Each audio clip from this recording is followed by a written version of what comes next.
வணக்கம், நான் சிவா பேசுகிறேன். இது எங்கள் அகோபில யாத்திரையோட 2வது நாள் ப்ரோக்ராம் ஆகும்.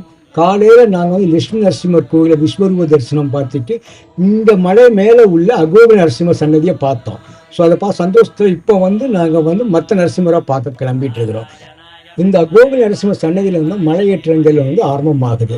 ஸோ மலையேற்றத்துக்கு தயாரான கம்புகள் வந்து அங்கேயே வாடகை கொடுக்குறாங்க. ஒரு கம்போட வாடகை வந்து 10 ரூபா. ஸோ நாங்கள் வந்து கம்பெல்லாம் வாங்கிக்கிட்டோம்.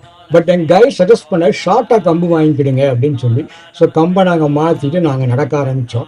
இது வந்து அகோபில நரசிம்மர் சன்னதியோட சைடில் உள்ள பாதை. இந்த பாதை வழியாக தான் மலை மேலே ஏறணும். இந்த நாங்கள் சீக்கிரம் தரிசனம் போனதால் நேரடியாக கோயிலுக்குள்ளே போயிட்டோம். ஆனால் ஃப்ரீ தரிசனம் பண்ணுறேன் இந்த வழியாக தான் போய் ரைட் ஹேண்ட் சைடு எடுத்தால் தான் அகோபில நரசிம்மர் சன்னதி வருது. இந்த அகோபில நரசிம்மர் கோவிலோட வெளிப்பாக சன்னதி பார்த்தீங்கன்னா ரொம்ப அழகாக இருந்துச்சு.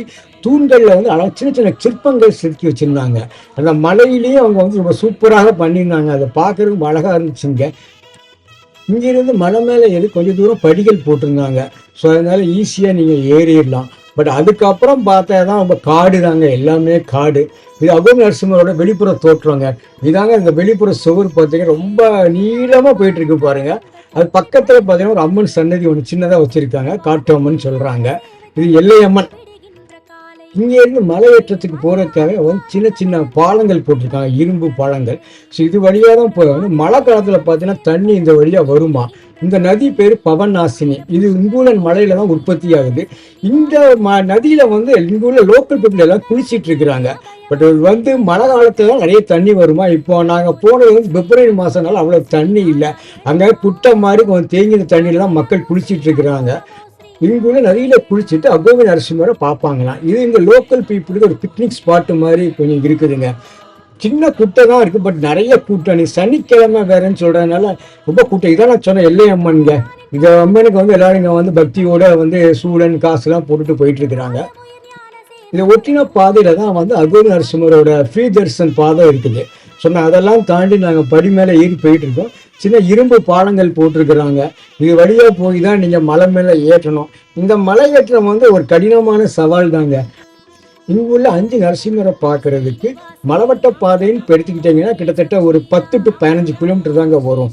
ஆனால் வந்து கடினமான பாதைங்க. சில இடங்களில் தான் படிகள் இருக்குது. சில இடத்துல பார்த்தீங்கன்னா சின்ன சின்ன ஓடைகளை தாண்டி தான் போகணும். கற்கள், பெரிய பெரிய பாறைகள்லாம் தாண்டி தான் போகணும். அதுக்காக தான் இந்த வீடியோவை நான் ஃபுல்லாகவே போட்டிருக்கிறேன். ஏன்னா நினைக்கிறோம் நம்ம 1 கிலோமீட்டர் 2 கிலோமீட்டர் தானே நடந்துடலாம் நினைக்கிறோம். நடக்குது கஷ்டங்கிற காமிக்கிறதுக்காக தான் அந்த வீடியோ போட்டுட்ருக்கிறேன்.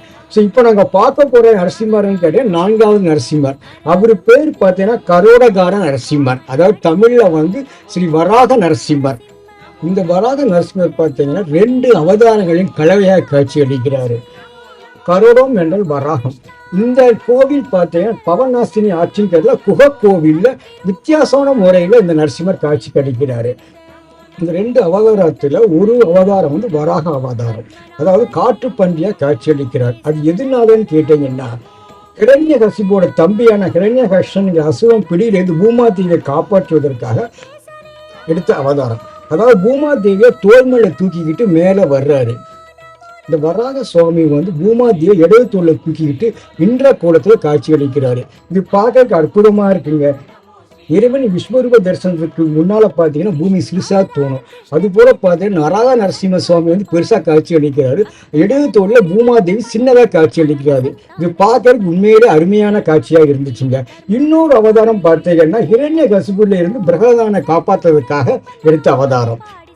ஹிரண்யகசிபு அழிச்சவுடன் நரசிம்மரோட கோபத்தை வந்து லட்சுமி தேவி வந்து சமாதானப்படுத்தினாங்களாம். ஸோ சாந்திப்படுத்துறதுனால அவரோட மடியில் வந்து லட்சுமி தேவி அமர்ந்திருக்க ஒரு சிற்ப கோலம் வந்து சூப்பராக இருந்துச்சுங்க. ஸோ இது 2யும் சேர்ந்த கலவைகள் தான் இந்த இடத்துல இருக்கிற கரோடகார நரசிம்மர். இது பார்க்கவே சின்ன கோயிலாக இருந்தாலும் ரொம்ப அற்புதமான கோயிலுங்க, பார்க்க வேண்டிய கோயில். இந்த கோயில் பார்த்தீங்கன்னா கீழே உள்ள அகோபில நரசிம்ம சுவாமி கோவிலேருந்து கிட்டத்தட்ட 1.5 கிலோமீட்டர் தான் இருக்குது. ஆனால் போகும் பாதை பார்த்தீங்கன்னா ஃபுல்லாக அடர்ந்த மரங்கள் தான். மழை காலத்தில் வந்து பயங்கரமான தண்ணீர் வந்துட்டு இருக்குமா. ஸோ நீரோடைகள் நிறைஞ்ச பகுதி தான் இது. நல்ல கரடு முரடான பாதை தாங்க. ஸோ இது சனியாலாம் போக முடியாது, நம்ம கைடோட தான் போக முடியும். இந்த இடத்துல பவநாசினி ஆரத்தவர் அப்புறம் தீர்த்தங்கள் இருக்குங்க.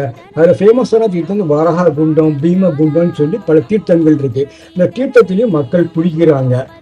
அகோபி நரசிம்மர் கோயிலுக்கு கிட்டத்தட்ட ஒரு 1/2 hour நடந்து வந்துட்டோம். இந்த போகும் பாதையில் பார்த்தீங்கன்னா ஒரு மிகப்பெரிய மண்டபம் ஒன்று இருக்குங்க. இது அந்த காலத்தில் கதா காலாட்சவ மண்டபம்னு சொல்லிட்டு இருக்கிறாங்க. செல்ஃபோனு டிவி எல்லாம் இருக்கும். அப்போ அந்த காலத்தில் என்ன இருக்கும்? ஒன்றும் இல்லை, இந்த மாதிரி அறுக்கத்தா புறுக்கத்தா காலக்ஷேபம் பண்ணுவார் கிருஷ்ணதேவராய காலத்தில். இந்த மலை மேலே இப்படிப்பட்ட ஒரு கல் மண்டபம் கேட்டிருக்கு ரொம்ப ஆச்சரியமாக இருந்துச்சு, பார்க்கவே பிரமிப்பாக இருந்துச்சுங்க. அந்த காலத்தில் மக்கள் மலை ஏறப்போ களைப்பு தெரியாமல் இருக்கிறதுக்காக அங்குள்ள அரசர்கள் கதா காலாட்சேபம் செய்ய ஏற்பாடு பண்ணியிருந்தாங்களாம். ஸோ அதனால மக்கள் இளைப்பாற இடமாகவும் இது கருதப்பட்டது. அதையும் தாண்டி நாங்கள் மலை மேலே ஏறிட்டு இருக்கோம். இந்த போகும் பாதை பார்த்தீங்கன்னா ஃபுல்லாக மரங்கள் தாங்க. கொஞ்சம் தூரத்துக்கு பார்த்தீங்கன்னா கல் பறித்து சின்ன நடப்பாதை மாதிரி போட்டிருக்கிறாங்க. நடப்பாதை ரொம்ப தூரம் கிடையாதுங்க, கொஞ்சம் தூரம் தான் நடப்பாது. அதுக்கப்புறம் சின்ன சின்ன ஆற்று பாலங்கள் மாதிரி இருக்கு. இங்கே ஓடுற பவனாசினி ஆற்று கடக்கிறதுக்காக சின்ன சின்ன பாலங்கள் போட்டிருக்கிறாங்க. அது ரொம்ப தூரத்துலாம் கிடையாதுங்க, சின்ன சின்ன பாலங்கள் தான். அதுக்கப்புறம் பார்த்தீங்கன்னா ஃபுல்லாக பாறை கல் மேலே ஏறி தான் நீங்கள் போயாகணும். இவ்வளோ தூரம் தான் பாலங்கள் இருக்குது. அதுக்கப்புறம் பார்த்தீங்கன்னா கம்ப்ளீட்டாக நீங்கள் நீரோற்ற பாதையில் தான் போகணும். இப்போ தண்ணி இல்லாததுனால நாங்கள் அந்த பாதையில் போயிட்டோம். இது கைடு இல்லாமல் தனியாக நம்ம போக முடியாதுங்க. அது ரொம்ப முக்கியமான விஷயம். எல்லாரும் நினைக்கிறோம் நம்ம நரசிம்ம கோயிலை பார்த்துடலாம், நடந்து போயிடலாம், தனியாக போயிடலாம் நினைக்கிறாங்க. கைடு இல்லாமல் போனீங்கன்னா வழி தவறி மாட்டி போனோம். இப்போ தண்ணி இல்லாததுனால நாங்கள் ஈஸியாக நடந்து போயிட்டு இருக்கோம். தண்ணி இருந்துச்சுன்னா கஷ்டம், வழுக்கும் அப்படின்னு சொல்லிட்டு இருக்கிறாங்க. இந்த அகோபிலத்துக்கு எப்போனாலும் நீங்கள் வரலாம். ஆனால் பார்த்தீங்கன்னா இந்த டிசம்பர் ஜனவரி பிப்ரவரி மாதம் வந்தீங்கன்னா தண்ணி இல்லாமல் பார்க்குறதுக்கு ரொம்ப அழகாக ஈஸியாக நடந்து போகலாம். நீ அதுக்கப்புறம் பார்த்தீங்கன்னா வெயில் ஜாஸ்தியாகிடும், வெயிலில் நடக்கிறது கஷ்டம். அதுக்கப்புறம் பார்த்தீங்கன்னா மழை காலம் ஸ்டார்ட் ஆகிடும். மழை காலத்தில் பயங்கரமான வெள்ளங்கள்லாம் வருமா அந்த இடத்துல. அதனால ஜனவரி பிப்ரவரி மார்ச் மாதத்துக்குள்ளே வந்தீங்கன்னா இந்த இடத்துல அழகாக நீங்கள் பார்க்கலாம். போகும் இடத்துல ஃபுல்லாக பார்த்தீங்கன்னா சாதுக்கள்லாம் உட்காந்துருக்குறாங்க. இந்த இடத்துல நிறைய இடத்துல பில் போர்ட்ஸ் வச்சுருக்காங்க. என்னன்னு கேட்டிங்கன்னா குப்பைகளை போடாதீங்க, பிளாஸ்டிக்கை போடாதீங்கன்னு சொல்லிட்டு இருக்கிறாங்க. இந்த பகுதி ஃபுல்லாகவே ஃபாரஸ்ட் டிபார்ட்மெண்ட் கண்ட்ரோலில் தாங்க இருக்குது. ஸோ அதனால் நம்ம கேர்ஃபுல்லாக தான் போய் ஆகணும். நாங்கள் தொடர்ந்து நடந்து மலை ஏறிட்டு இருக்கிறோம். கீழே பார்த்தீங்கன்னா 1.5 கிலோமீட்டர் தான் சொன்னாங்க. ஆனால் பார்த்தீங்கன்னா போய்கிட்டே தாங்க இருக்கும். சின்ன சின்ன ஓடைகள், இந்த ஓடைகள்லாம் தாண்டி தான் நீங்கள் போகணும். இப்போ நாங்கள் பார்த்தீங்கன்னா சின்ன சின்ன பாறை கல் மேலே ஏறி தான் அந்த இடத்த மறுகரைக்கு போயிட்டு இருக்கிறோம் பாருங்க. ஆனால் இது ஒரு வித்தியாசமான அனுபவங்கள் தாங்க. நான் சாதாம் யாத்திரை போயிருக்கிறேன், முக்திநாத் யாத்திரை போயிருக்கிறேன். அங்கெல்லாம் பார்த்தீங்கன்னா பனிப்பாறைகள் நிறைஞ்சிருக்கும். இங்கே பனிப்பாறைகள் கிடையாது. ஆனால் அதுக்கு பதில் பார்த்தீங்கன்னா கல்பாறைகள் நிறைய இருக்குங்க. அதனால பார்த்து கேர்ஃபுல்லாக தான் நடந்து போகணும். என் கைடு கிருஷ்ணன் என்ன சொன்னார்னு கேட்டீங்கன்னா, இந்த அகோபி நரசிம்ம சன்னதியிலேருந்து இந்த வராக நரசிம்ம சன்னதிக்கு கிட்டத்தட்ட 45 மினிட்ஸில் மக்கள் நடந்துருவாங்க, நீங்கள் லேட் ஆகுறேன்னு சொன்னாங்க. நாங்கள் எல்லாருமே 50+, அதனால மெதுவாக தான் நடந்து போயிட்டு இருக்கோம். ரொம்ப மோசமான பாதைங்க. பாதை ரொம்ப கரடுமுறை தாங்க இருந்துச்சு. திருமங்கல்வார் கூட இந்த அகோபிலத்தை பற்றி என்ன சொல்லியிருக்கிறாங்கன்னா, சாதாரணமான மனிதர்களால் இந்த அகோபிலத்தை தரிசிக்க முடியாது, உண்மையான மன வலிமையும் உடல் வலிமையும் இருந்தால் தான் தரிசிக்க முடியும்னு சொல்லியிருக்கிறாருங்க. இப்படியோ ஏதோ உண்மையான பக்தி இருந்தால் மக்கள் தரிசிக்கட்டும் நரசிம்மர் உட்கார்ந்துருக்கிறதாக ஒரு கதை சொல்லிட்டு இருக்கிறாங்க. இந்த நல்லமலை பார்த்தீங்கன்னா நிறைய செம்மரங்கள் இருக்கிறதாகவும் சொல்லிட்டு இருக்கிறாங்க. இப்போ நாங்கள் இந்த பாறையெல்லாம் தாண்டி தான் போயிட்டுருக்கிறோம். ரொம்ப கடினமான பயணம் தாங்க இது ரொம்ப கம்பை வச்சு பார்த்து மெதுவாக நடக்கணும். கொஞ்சம் ஸ்லிப் ஆனாலும் கீழே விழுந்துருவோம். கீழே விழுந்தால் பாறையில் தான் அடிபடுங்க. சின்ன சின்ன ஓடைகள்லாம் இதெல்லாம். இந்த ஓடையெல்லாம் பார்த்து மெதுவாக கம்பை வச்சு நடந்து போயிட்டுருக்குறோம். ஸோ எங்கள் குரூப்பில் வந்தவங்க 2-3 பேர் முன்னால் போயிட்டாங்க, நாங்கள் பின்னால் போயிட்டுருக்குறோம். புராண காலத்தில் இந்த இடத்துல தான் ஹரண்யகசிபு ஒரு அரண்மனை இருந்ததாகவும் சொல்லிட்டு இருக்கிறாங்க. இது பார்க்குறதுக்கு ரொம்ப பயமாக இருந்தாலும் ஒரு வித்தியாசமான அனுபவங்களாக இருந்துச்சு எங்கள் பயணங்கள் எங்களுக்கு. இந்த வராக நரசிம்மர் கோவில் என்ன சிறப்புன்னு கேட்டீங்கன்னா, பெருமாள் எடுத்த 2 அவதாரங்களை, ஒன்று வராக அவதாரம், இன்னும் நரசிம்ம அவதாரம், வெவ்வேறாக இருந்தாலும் இந்த இடத்துல இணைந்து நரசிம்ம சுவாமின்னு ஒரு இதில் அவர் எழுந்திருக்கிறது இந்த தனி சிறப்புங்க. இந்த 2 அவதாரங்களும் பார்த்தீங்கன்னா கிருதை யுகத்தில் எடுக்கப்பட்ட அவதாரங்கள் சொல்லிட்டு இருக்கிறாங்க.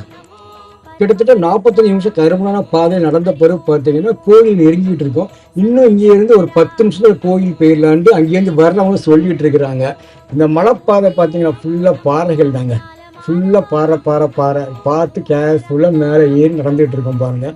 கொஞ்சம் வயசானவங்க கஷ்டப்படுவாங்க.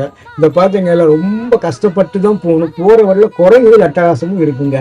அதையும் நம்ம கேர்ஃபுல்லாக போகணும். கம்பு வச்சு வருத்திட்டு தான் போகணும் அந்த இடத்துல. நாங்கள் எங்கள் ஊரில் நவநரசிம்மரை தரிசிக்கணும் ஒரு ஆவலில் வந்து அந்த மலையற்ற பாதையை, கடினமான பாதையை நாங்கள் லேசாக எடுத்துக்கிட்டு நடந்து போயிட்டுருக்குறோம். கிட்டத்தட்ட ஒரு 250 அடிகள் பார்த்தீங்கன்னா இதை மாதிரி ஒரு கடினமான பாறையில் தாங்க மேலே ஏறணும். நீங்கள் அது ரொம்ப கஷ்டமாக இருந்துச்சு இந்த இடத்துல தான். இதுக்கப்புறம் ஜுவாலரசம் இதோட கஷ்டம்னு கிருஷ்ணன் சொல்லிட்டு இருக்கிறாரு. இதே நீ கஷ்டப்படுறீங்களே அப்படின்னாரு.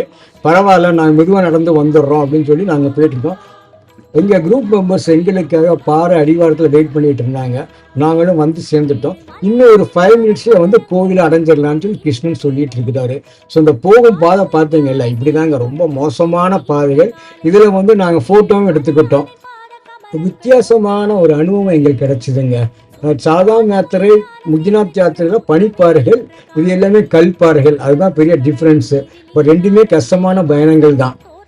நமக்கு நம்மளோட கை கால் நல்லா இருக்கும் போது இந்த மாதிரி இடங்கள்லாம் பார்க்க முடியும். ஸோ கூடிய சீக்கிரம் இந்த மாதிரி கோவில்கள்லாம், மலை கோவில்கள்லாம் போயிட்டு வந்துடணும் எங்களுடைய ஆசைகள். அதனால தான் நாங்கள் வந்து சார்தாம் யாத்திரை, முக்திநாத் யாத்திரை, அகோபிலம் யாத்திரை, இந்த மாதிரி மலை கோவில்களுக்கெல்லாம் நாங்கள் வந்து சீக்கிரம் போயிடணும் பிளான் பண்ணி போயிட்டுருக்குறோம். நாங்கள் அகோபில நரசிம்ம சன்னதியிலிருந்து இந்த வராக நரசிம்ம சன்னதி கிட்டத்தட்ட 1 hour எடுத்துக்கிட்டோங்க. போகும் பாதையெல்லாம் கரடுமுரடான பாதைகள் தான். நாங்கள் மெதுவாக நடந்து தான் போயிட்டுருக்குறோம். திருமங்கையாழ்வார் சொன்னதை போல் இந்த இடத்துக்கு வர்றதுக்கு மன வலிமை கண்டிப்பாக தேவைங்க. அது மட்டும் இல்லை, உடல் வலிமையும் தேவை. அது இருந்தால் தான் இந்த அகோபில நரசிம்மரை தரிசிக்க முடியுங்கிறது அப்படியே அந்த காலத்திலே அழகாக சிறப்பாக சொல்லியிருக்கிறாருங்க. ஸோ நான் கிட்டத்தட்ட ஒரு 1 hour நடந்திருப்போங்க இந்த கரடுமுரடான பாதையில். ஸோ நான் கோயில் பக்கம் வந்துட்டோம். இந்த கோயில் பார்க்குறது சின்ன கோயிலுங்க. அந்த மலை அடியில் குகைக்குள்ளே அமைஞ்சிருக்கு. பார்க்க அட்டகாசமான கோயில். அது பக்கத்தில் இந்த சின்ன ஆத்துப்பானவர் வச்சிருக்கிறாங்க. ஸோ இந்த கோயிலை பற்றி எங்களோட கைடு கிருஷ்ணன் வந்து எக்ஸ்பிளைன் பண்ண போறாரு. அதை நீங்க கேளுங்க. நவநரசிம்மர்ல 4வது திருநாமம் பூவராக நரசிம்மர்.